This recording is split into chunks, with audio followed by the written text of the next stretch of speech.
Okay, hi, I'm going to do another video. This time I'm going to show you how to start the log cabin square pattern by joining as you go. So I'm going to be joining my second patch of corner to corner onto this one as I'm going.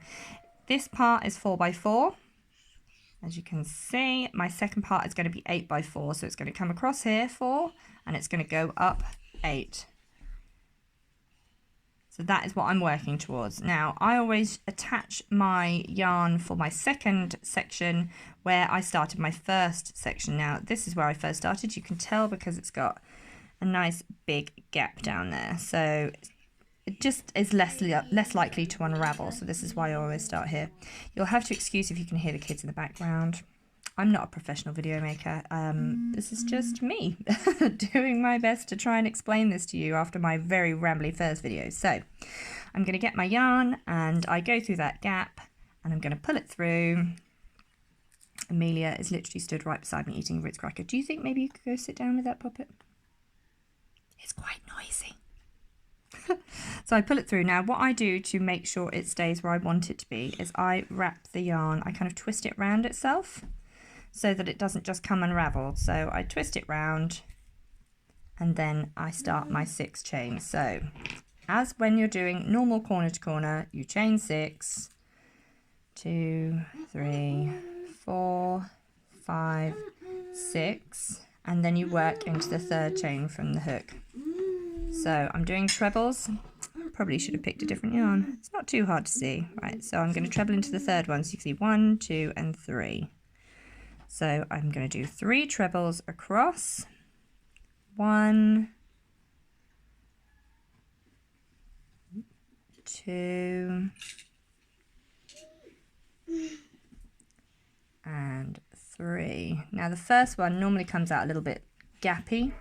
Don't worry, I mean right now that looks like a big gappy mess, doesn't it? But I just pull my little bit of yarn, it tightens it up, and then I have a nice neat cluster. Can you see? So 1, 2, 3 trebles, and here's my turning chains. Now to attach this to my first piece, my first kind of 4x4 square, my first block if you like, I am going to slip stitch between the clusters. So here I have my first cluster, that's 1 cluster, 2 clusters, 3 clusters, and 4. Now the way you can tell your clusters is because the stitches point in different directions. So we're going across that way, then we're going upwards, across, upwards. Now I'm going to slip stitch between them. So I get my hook, I go through that gap, grab the yarn, pull it through and attach. There you go. So my first cluster is attached to the main square. Now ordinarily I turn, don't I? And I would be working behind. Now this time what I'm going to do is I'm going to chain 3, 1, 2 and 3, and I'm going to slip stitch between here, between the 2nd and the 3rd clusters. So I slip stitch between them and then I'm attached. Now what I'm going to do is I'm going to turn my work, and this becomes the other half of my 6 stitches that form the first cluster of a row. So 1, 2 and 3. No growling at each other, kids. 1, 2 and 3. So you can see I've got a second cluster and I'm going to slip stitch through into the nice big gap that's at the top. Why do children growl at each other? Amelia used to growl when she was a baby, before she was going to bite someone. She's a bit past that now. Right, chain 3, 1, 2 and 3. This is my second cluster in this row. 1, ooh, I went through 2 there. So I need to make sure I'm going in that gappy bit. 1, 2 and 3. So hold this so you can see it. Here we have, look, 2 clusters, 1 cluster. Now I'm going to do my 3rd row and it's going to come back, and then I'm going to be joining it onto this one. So I'm going to chain 6, I turn my work over because I find it easier to hold it in my left hand. So 1, 2, 3, 4, 5 and 6. Ooh, itchy head. I don't have knits.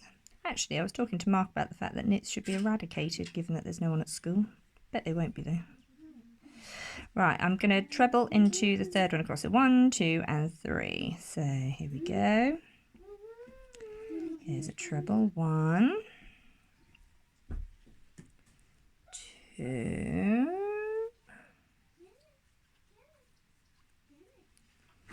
and 3. So there's my first treble. Whoop, excuse the camera wobble. I'm going to slip stitch in the nice big gap at the top. Look, there's my gap. Slip stitch in there. Got a nice long rectangle now. I'm going to chain 3. 1, 2 and 3. And do my trebles in the gap and in the same place where I slip stitch. It forms a nice big gap for you. It's ready. It's just perfect for doing those trebles. Look. 1, 2 and 3. There we go. And I'm going to slip stitch. I'm going to find the gap on the next one. Slip stitch in there. Chain 3. 1, 2 and 3. Now I'm going to do 3 trebles in the same place where I did my slip stitch. 2 and 3. Now I've got to slip stitch, so I need to attach this to here, and I've got to slip stitch between the clusters. So here I go, in it goes. There's my slip stitch. Just show you again so you can see it. Ooh. See, this is what happens when you're doing things. I can only do this in one take as well. I have no editing skills, so if I go wrong, you'll see it. Okay, so I'm going to slip stitch between the gaps, in there and through. So you grab your yarn and you just pull it through both stitches. You're not forming a double crochet or anything. Now I'm going to chain 3 and then I'm going to slip stitch into that space up there, which was the turning chain for the original cluster that's there. So 1. The reason why you chain 3 and then cluster is because when you are ordinarily making another cluster and you're increasing the row, you always chain 6 so that you form a square.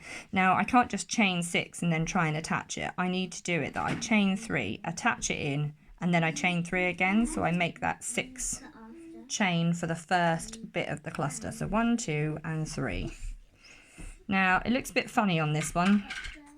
It's just how it's worked basically. It looks a bit odd, but I'm not going to worry about it. I'm just going to go into it. The work kind of pulls itself square as you're going, so it doesn't matter if it looks a bit wonky wibbly. Who cares? Who's looking at it? Apart from us.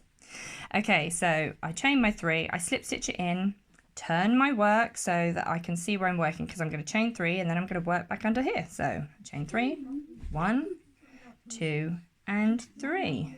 And then I'm working back under my original 3 chain. The perfect place for doing your clusters, or doing your stitches even. 1, 2 and 3.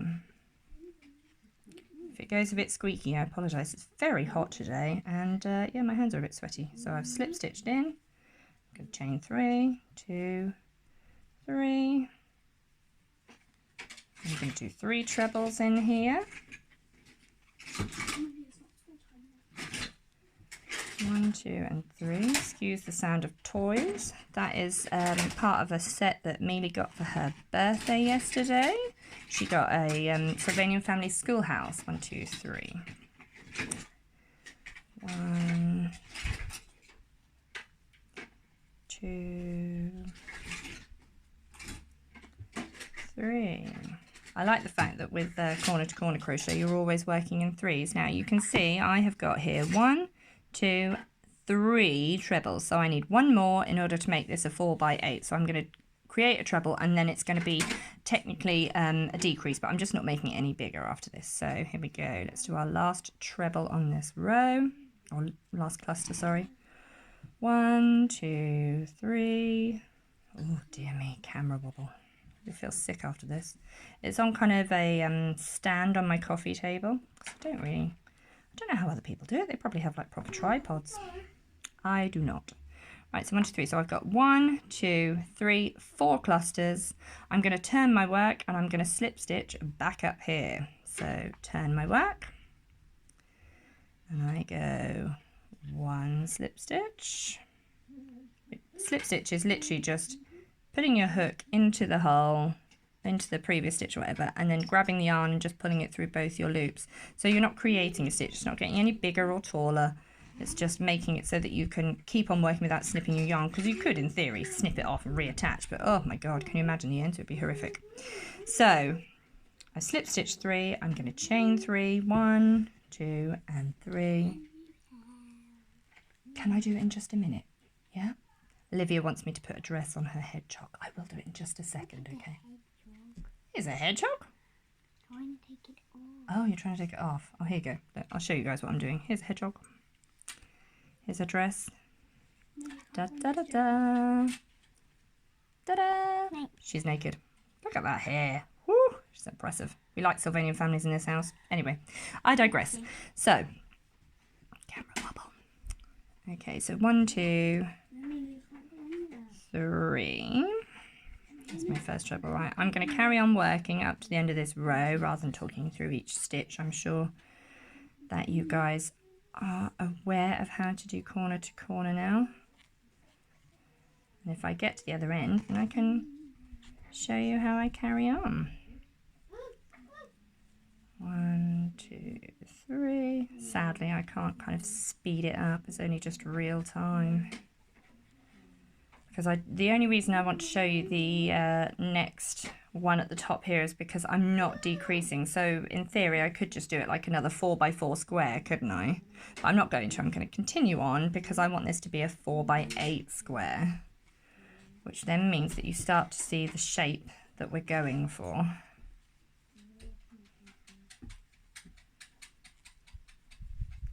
Okay, so you can see now I've got 1, 2, 3, 4, and I've gone 5. 1, 2, 3, 4, 5.